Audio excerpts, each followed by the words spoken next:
Can you believe that it's Wednesday already? This week is really flying by, man. But look, I'm gonna make a quick video. We're gonna talk a little bit about stains. I intended to make this video on Monday, but it's just been so busy and I didn't get around to it. So I'm gonna stop right now and make this video because I think a lot of people may need to hear this when it comes to what stain you use on these hardwood floors. And the reason I wanted to make this video on Monday because it pertains to a call that I actually got over the weekend. And this call came from one of the students who attended one of my previous 3-day sanding refinishing workshop.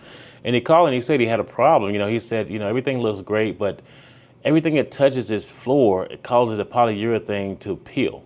Okay, it either peels or it scuffs real easy, and he's starting to see bubbles here and there throughout the finish.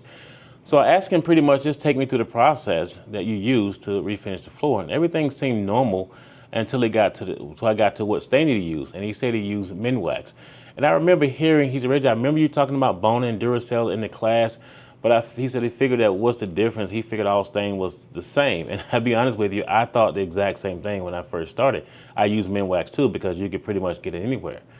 And I told him what he's seeing is called fisheye in the industry. And it happens when oil-based stains off gas while they're still curing. Now, here's the thing about oil-based stains like Minwax. They dry to the surface, okay? But they keep releasing vapors underneath. And if you put water-based polyurethane on top of that too soon, now that off-gassing can stop the finish from bonding or adhering to that floor. And that's when that polyurethane separates and it scratches real easily or it peels real easily. And it leaves those little bubbles and those little craters that we spoke about a minute ago called a fisheye. Now, I get it. If you compare the two, the oil-based stain, man, is very easy to get. You can get it from Lowe's, Sherwin-Williams, I think Home Depot, stopped selling it. But if you consider it has very long cure times and you have a higher risk of adhesion problems and that fisheye effect. Now, if you look at professional stains like Bona and Duraseal, now they're made specifically for hardwood floors. You have a faster and more predictable dry times, and they're designed to work with their own finishing system. Now, you usually need to buy them through a distributor. And I think that's the problem sometimes, is sometimes they're a little bit more difficult to get your hands on. So my advice is this, guys. If you're going to use oil-based stains like Minwax, always give it plenty of cure time. 24 to 48 hours or more even sometimes, depending on the color you're using, also depending on the conditions in the environment that you're doing the refinishing. And I always recommend if you're using those stains, a test spot before coating the whole floor. And if possible, guys, try to use the same system. Try to use, if you can, use a Bona stain with a Bona polyurethane, or a Duraseal stain with a Duraseal polyurethane. That's going to save you from callbacks and headaches in the future, man. Ask me how I know. I can testify to that. But here's a pro tip. If you do see fish eyes and things like that, or even peeling, stop what you're doing right then. Let the stain cure a little while longer, okay? And then consider using a universal sealer. Now, we use one by the company called Zinzer. It's a really great sealer. It works kind of like a two-sided tape. It sticks to the bottom, but it sticks to the top. And that's going to give you more flexibility, even when you're using those type of oil-based stains. I think that's pretty much it. Any questions, you can always reach out to me. But I recommend, I put this in the sanding and refinishing cheat sheet. I think this is a great addition to add to it, so I went back and put that in.